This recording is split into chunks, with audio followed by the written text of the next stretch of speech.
If I could go back and talk to that 20-year-old kid who landed in Afghanistan, this is what I would tell him. I would say, thank you. Thank you for everything that you're doing, because the next 20 years, you're going to keep America safe. And everyone that served in Afghanistan, we did our part. America is that beacon of hope. I'm in a very unhealthy mix of betrayal, grief, and rage right now. And those feelings are understandable, but I want them to hear me loud and clear. Veterans, Gold Star families, victims of 9/11, their sacrifices were not in vain. A whole generation of Americans have grown up not worried about planes flying into buildings, not worried about suicide bombers on school buses.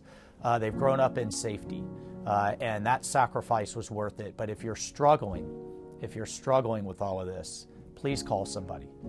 There are hotlines out there. Use them. You're not alone. There are those coming home under flag-draped caskets,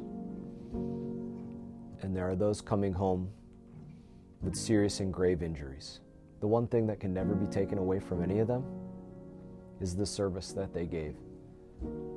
The service that they gave to those that stood shoulder to shoulder with them, their fellow Marines, those that were holding the wire, the interpreters and other SIVs that they were fighting to get out, the Americans that they were fighting to get out.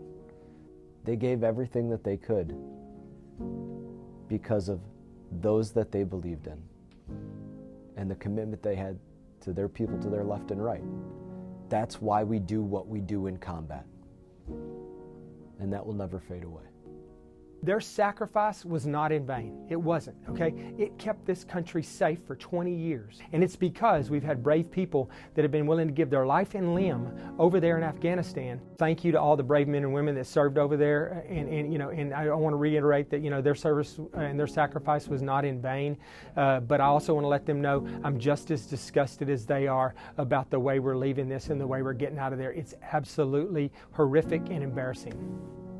I could probably list by name about 75 reasons why Afghanistan was personal to me. I wear the names of a number of them on my wrist. Those are all very, very personal reasons about why what goes on in Afghanistan matters to me personally. The message to the Gold Star families, those who have lost loved ones, those who have been wounded, and their families: we did our jobs. We did our jobs for 20 years. The only thing that you can say is be proud of the job that you did. This is not political. This is personal, and it's about Americans. It's personal for all those of us who have served there, and it's personal for everybody who knows somebody who has too. I wear this for a Staff Sergeant Matt Pacino, one of the Green Berets that I didn't bring home. I was his commander. He was my responsibility.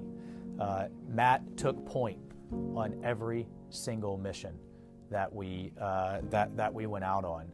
The Taliban went old school on their tactics. They went to tripwires on their IEDs. And rather than ride in an armored vehicle, Matt went out front on a motorcycle so that he could be close to the ground and he could see the tripwires.